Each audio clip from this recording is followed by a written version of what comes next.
अस्सलाम वालेकुम नाज़रीन, यहाँ पर आपको एक और बड़ी ब्रेकिंग न्यूज़ लगा करते चले। पाक फौज की बहुत बड़ी कार्रवाई जारी। नाज़रीन, पाक फौज कार्रवाई करते हुए इंडिया की कई चौकियों को निशाना बनाकर ही तबाह कर दिया।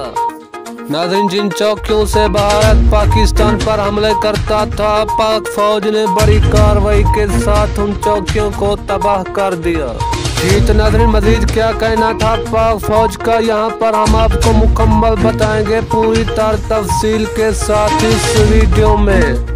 उससे पहले हमारी आप लोगों से छोटी सी गुजारिश है, हमारे चैनल पर पहली मर्तबा आए तो हमारे चैनल को सब्सक्राइब कर दे और साथ ही लगे घंटी के निशान पर भी क्लिक कर दे ताकि ऐसी न्यूज़ आपको बार वक्त और बआसानी मिलती रहे। जी तो नाज़रीन, चलते हैं अहम खबर की जानिब। पाक फौज ने भारत की बड़ी बड़ी चौकियों को तबाह करके ही भारत को बहुत बड़ा नुकसान मिला।